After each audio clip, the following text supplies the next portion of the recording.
There is a golden rule in global trade: never hold a market hostage unless you control the supply. Donald Trump just broke that rule, and Mark Carney is making him pay for it in the most unexpected place imaginable. Imagine pulling up to the window on a random Tuesday. You've had a long day, you order your usual combo meal, you reach for your wallet, and the voice on the crackling speaker says, "Sorry, we're out of fries." It sounds like a joke, a localized glitch. It isn't. Donald Trump tried to corner Canada. He wanted total, absolute leverage over the North American food supply. He demanded Canada surrender its agricultural exports on his exact terms under the threat of catastrophic tariffs. He thought he was playing 1980s real estate. Mark Carney didn't blink. Instead of fighting on cable news, Canada's Prime Minister made one quiet, mathematically devastating move. And now the consequences are spreading across America like a localized earthquake. In the next few minutes, I'm going to show you what changed, who panicked first, and why this bizarre showdown over potatoes is about to hit your wallet, your investments, and your daily life in a way you never saw coming. Here is what just happened. 48 hours ago, Donald Trump walked up to a podium in Washington and announced a sweeping new executive order. He claimed Canada was price gouging American buyers on agricultural exports. He claimed America was being ripped off by its closest ally. And then he singled out potatoes. It sounds ridiculous to the untrained ear, right? A global superpower picking a fight over a root vegetable. But the U.S. fast food industry relies on a massive, invisible, high-speed pipeline of frozen French fries, hash browns, and raw processing potatoes flowing south from Canadian provinces. We are talking about Prince Edward Island, New Brunswick, Manitoba, and Alberta. Trump demanded a hard cap on Canadian export prices. He threatened a massive 100% border tariff if Ottawa didn't immediately comply. He wanted a win. He wanted to look like the tough guy forcing America's neighbor to subsidize American fast food conglomerates. He expected Ottawa to panic. He expected a desperate, pleading phone call from the Prime Minister's office. He didn't get one. Instead, Prime Minister Mark Carney did something entirely different. He didn't issue an angry statement. He didn't threaten to sue in the international courts. Carney simply ordered the Canadian Food Inspection Agency, the CFIA, to immediately implement a comprehensive internal review of all outbound agricultural shipments to ensure strict 100% compliance with phytosanitary safety standards. Every single truck, every single train car, every single shipping container. They didn't officially close the border. They just slowed it down. Way, way down. Within hours, the highly tuned supply chain snapped.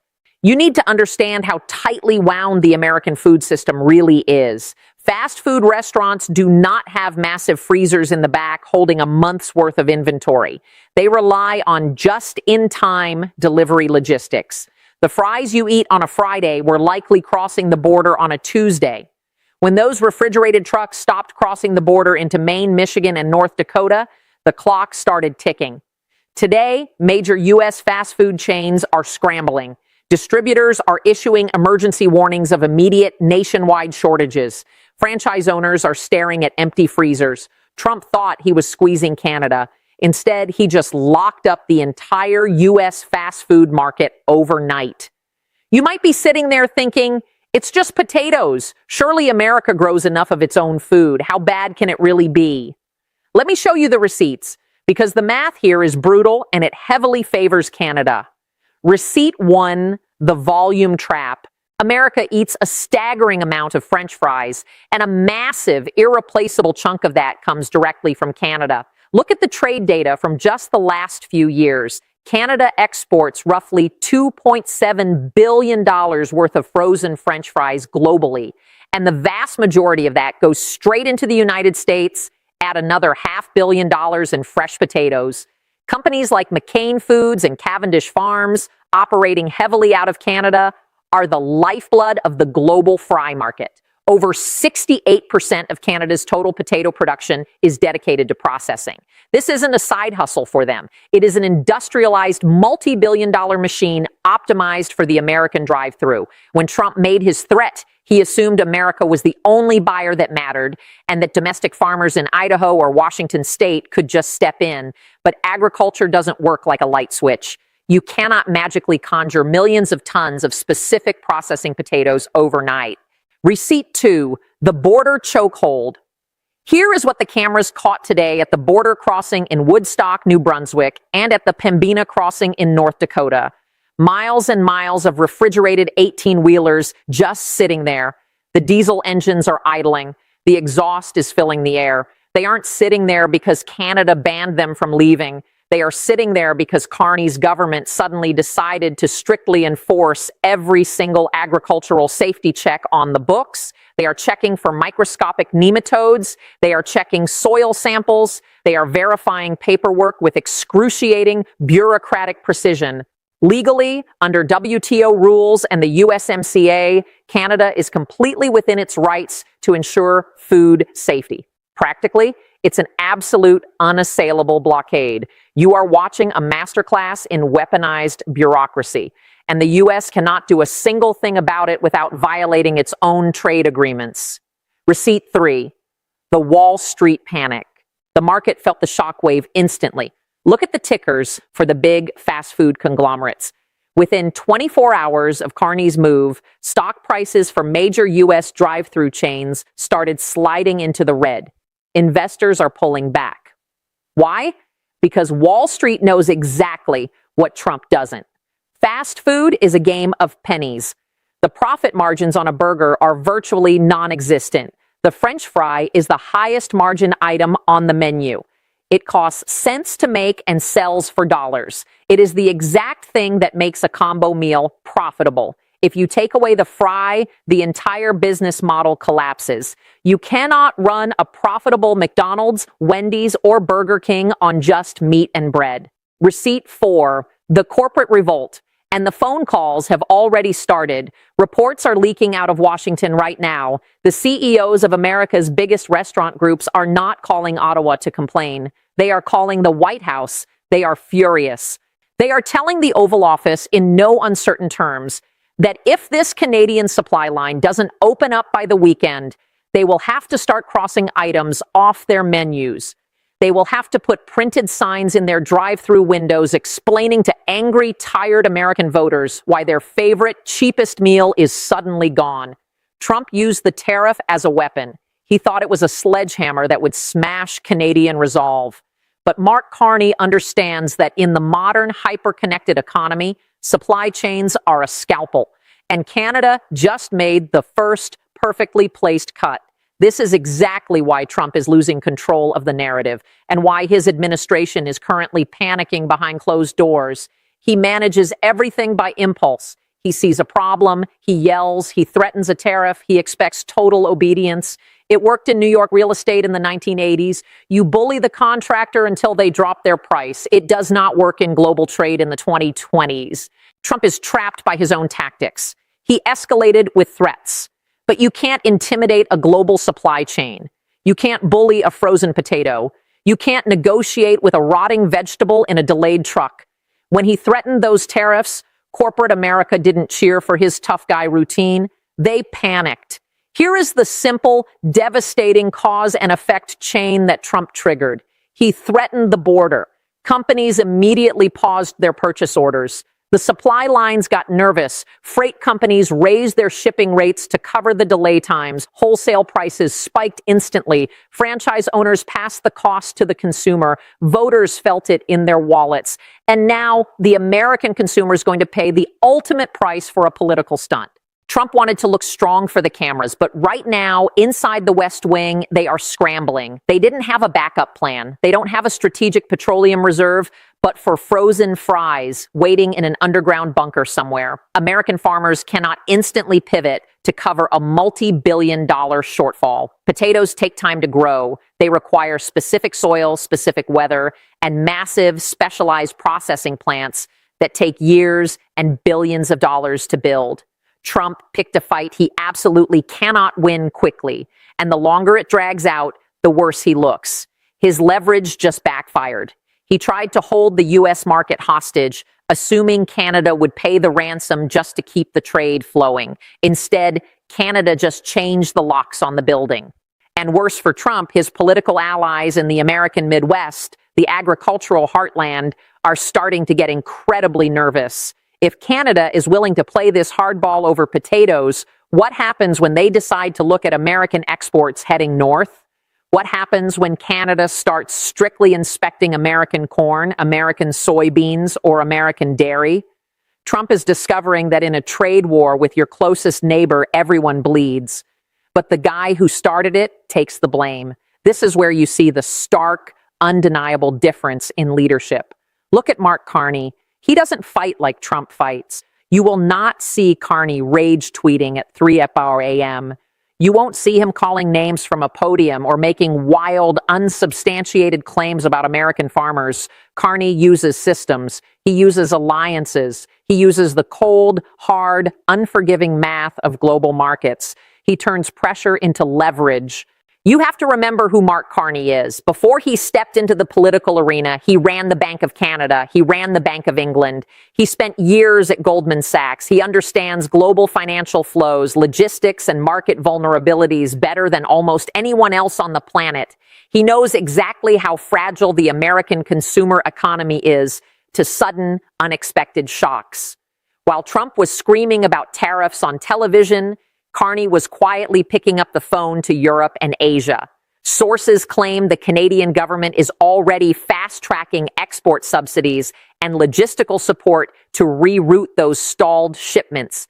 If America doesn't want Canadian agricultural goods, Japan does, South Korea does, the European Union does. Canada is already a top exporter to these regions. Carney is building a firewall around the Canadian economy. He is proving that Canada has actual, tangible sovereignty. He is sending a very clear, very dangerous message to Washington. We are not your warehouse. We are not your backup generator. We are not your 51st state. If you want stability, you pay for it with respect and fair trade. If you want our resources, you respect our rules. Carney didn't raise his voice. He raised the cost of ignoring Canada, and the markets trust Carney. That is the critical difference. When Trump speaks, the markets brace for chaos, volatility, and uncertainty. When Carney moves, the markets adjust to a calculated new reality. Carney is playing a long game strategy. He knows that Trump politically needs a quick PR victory to feed his base. Carney doesn't need a PR victory today. He just needs to hold the line, keep his composure, and wait until American corporations force Trump to back down to save their own profit margins.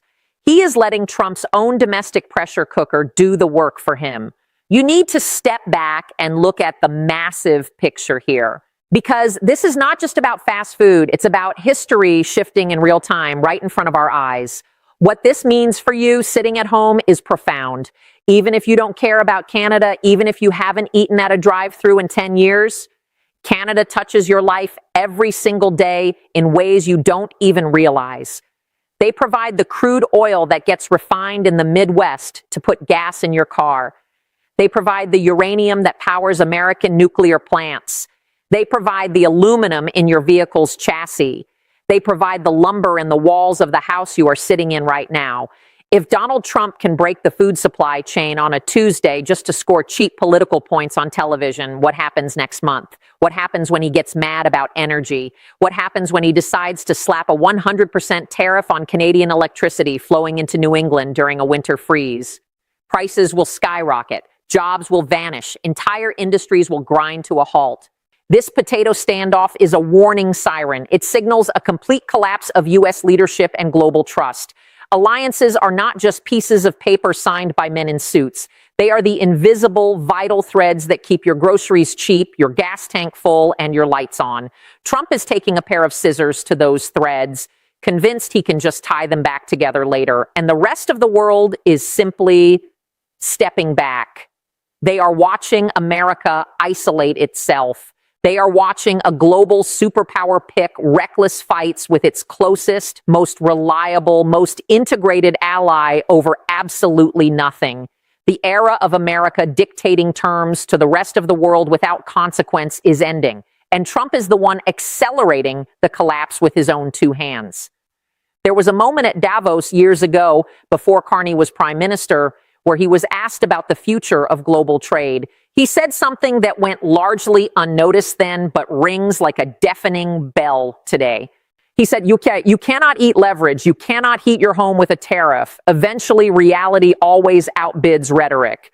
Trump is trying to feed America with rhetoric. Carney just showed him the reality. Trump didn't negotiate. He demanded, and the Canadian border simply stopped. So where does this go from here? The tension is thick, and the clock is ticking on the American supply chain. There are three ways this plays out in the next 72 hours. Scenario A, the quiet surrender. This is the most likely outcome based on history. The corporate pressure becomes entirely too much.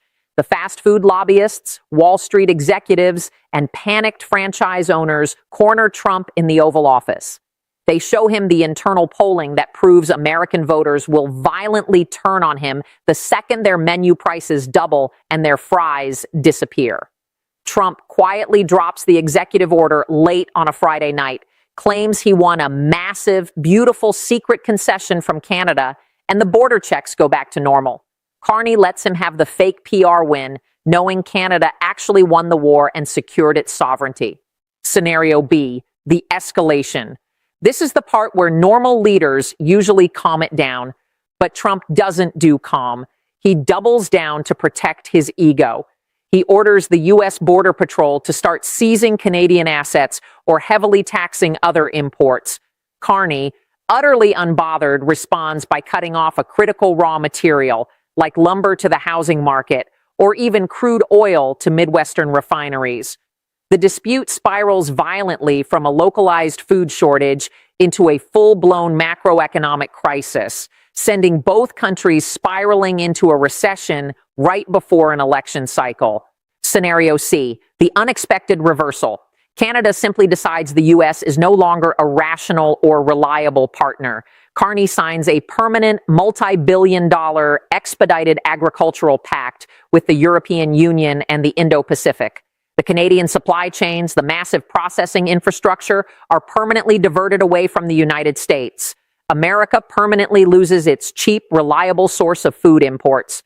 Fast food prices in the U.S. stay permanently high, altering the American diet and economy forever. This uncertainty is dangerous. And right now, no one, not even in the White House, knows how far Trump is willing to push this bluff. We are watching a fundamental, historic realignment of North America. Donald Trump thought he could bully Ottawa for a quick headline. Instead, Mark Carney exposed the deeply fragile reality of the American economy. One quiet move at the border, one administrative order, and the U.S. market froze in its tracks. Do you think Carney is brilliant for protecting Canada's sovereignty, or is he daring Trump to overreact and crash the entire system? Drop your take below. I read every single one of them. And subscribe right now if you want the next update on this crisis before the mainstream headlines even catch up to what's really happening. History is moving fast. The board is flipping. Make sure you're watching.